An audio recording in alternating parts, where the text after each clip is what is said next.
number ng asawa ko. Hindi alam, hindi alam. Kaya maalam asawa ko, hindi naman inutusan na, oh, dito mo isend. Eh, paano nalaman na sa asawa mo pumasok? Hindi, yung number, siyempre. O kaya nga, paano nalaman na number ng asawa mo? Hindi, di ba, i-check ulit. Na doon pumasok. O nga, kakilala niyo ba asawa mo? Hindi nga. Eh, paano nga nalaman na doon pumasok? Sa number na napindot ng Gcash store, Kaya nga, yung Gcash store, alam ba yung number ng asawa mo? Hindi naman yata. hindi nga alam. O, paano nalaman na? Tapos nung chinek, siguro binulat para matres na doon na pasok. Magkano ba nalaglag? 500. 500 pumasok sa Gcash ng asawa mo. O, Kung Bago- ano, nung nalaman, nag-chat. Kesa raw, i-report kami. Kesa raw, i-contact siya. Sabi ko, pero may pumasok talaga. meron. Oh. Yung pinapabalik ko yun, kung sakalit pumasok, balik mo yan. Diba, kesa raw i-report siya, kesa raw ano, kesa raw may karma daw, putang ina. Eh, hindi nyo naman kasalanan nyo eh. Makasalanan nyo pa yung pumasok doon. Oo, hindi naman inutos ng asawa ko, eh dito mo i-type. Oo. Nakakulit sabi ko. O, tapos, ang sabi ng asawa mo may pumasok. Oo, eh, sabi yung asawa ko. Tapos nagastos. Maghintay ka. Nagastos na. Oo, hindi. Di pa pumapasok as in. Ah, hindi pa pumapasok. Oo, Chinecheck ka. namamadali pa yung isa. Ano, scam yun? Hindi naman. Baka scammer, baka scammer May pasa yun. na nanahimik. Baka scammer yun. Hindi naman scammer. Yung Gcash. Pero Gcash ano, na tumawag din. Yung inantay, pumasok talaga. Pumasok na nga. Tapos binalik ko na ng asawa Sabi mo. asawa ko, maghintay ka. Tataka-taka mo eh.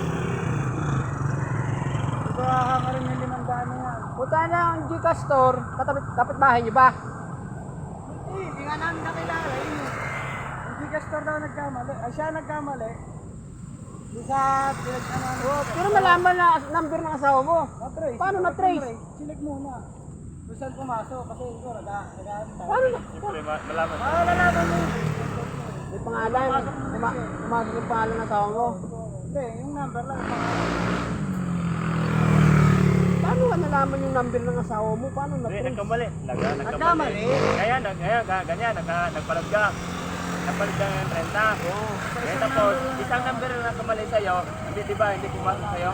Nakabila, pumasok. Yun nga, yung record. Yung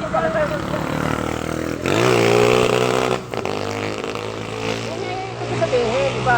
Wari, yung nagpa-Gcash, nagka-cash in, wari ako nagpa-cash in, hindi ko kilala ikaw, hindi ko kilala ang asawa mo.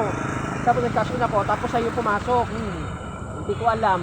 Tapos, yung Gcash store, in-raise yung kung kanino pumasok, nalaman yung sa asawa mo. Oo, malalaman yun. May record ko sa ano. Malaman na yung kasama.